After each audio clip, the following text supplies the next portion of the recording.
Willie Davis, Madam C.J. Walker, Madam C.J. Walker, Willie Davis.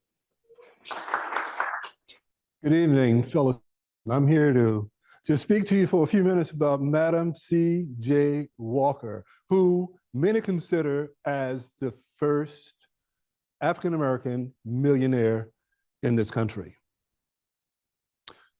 She was born in 1869 in right outside Delta, Louisiana. She was born to her mother. Her father was beef lover, brief lover. I'm sorry, yeah, brief lover. I don't know why I had such a hard time coming up with that. And her mother was margarine. They were born into slavery. They were born on a plantation in Louisiana, but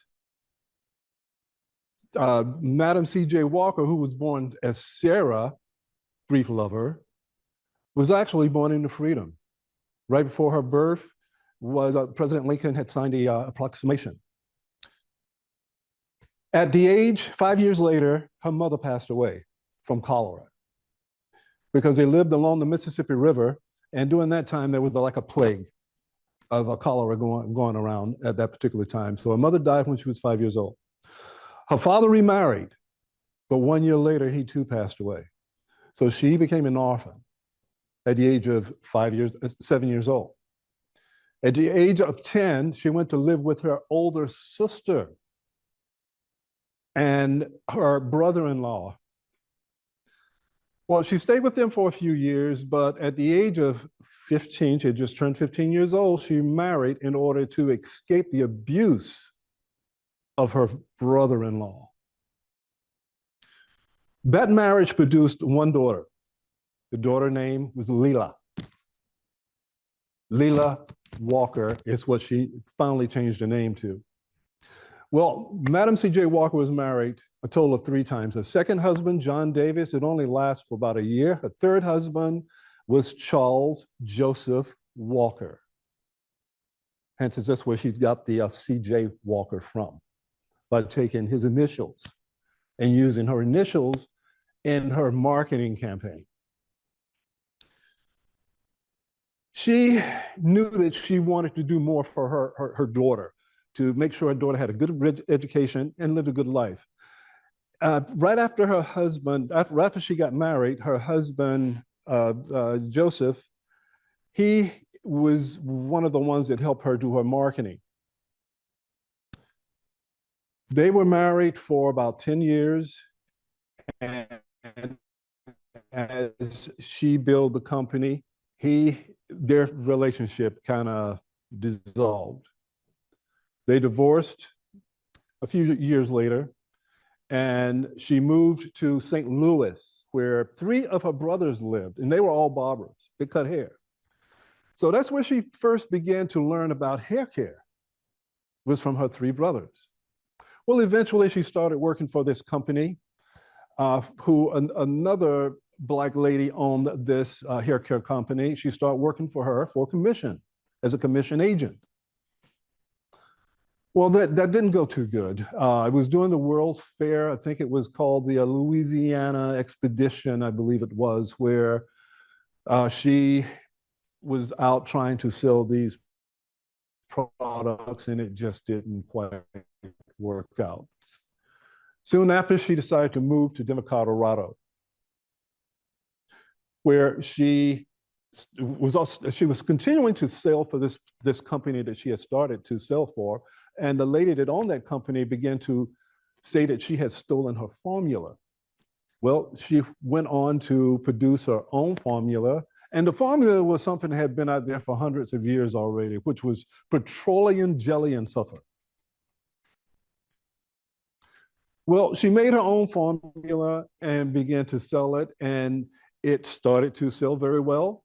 She began to hire agents to go out and sell the product. You know that she was one of the first ones to pay her agents a fair price for the work that they did? They were paid very, very well. It is estimated that she employed close to 20,000 employees during that time. 20,000 people. not only in the US, but also in the Caribbean. She went on to build her company, and her daughter began to do the day-to-day operations, Leela Walker. By this time, she had changed her name, her last name, and took on her stepfather's last name.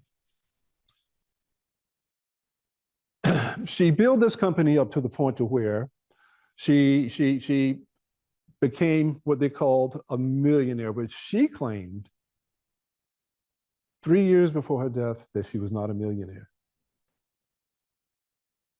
But it was estimated at the time of her death that she was well over $1 million. She was worth well over $1 million.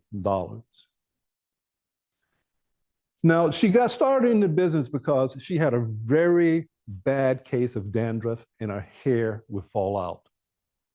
Well, her brothers are the ones who taught her how to take care of her hair. And that's how she came up with the formula that she came up with. She employed all of these people, like I said, and in 1918, she gave a speech before Congress and before, not before Congress, but at this organization that spoke about lynching. She was a philanthropist. She donated to so many causes that was very important at that particular time, especially to the lynching of people down south. Sadly, she died 1 year later. It was the same year that her home, her estate in Irvington, New York, was completed. Beautiful place.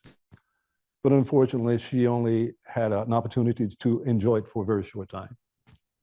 Madam C.J. Walker was not the first Black millionaire, sadly. I mean, it has been proven.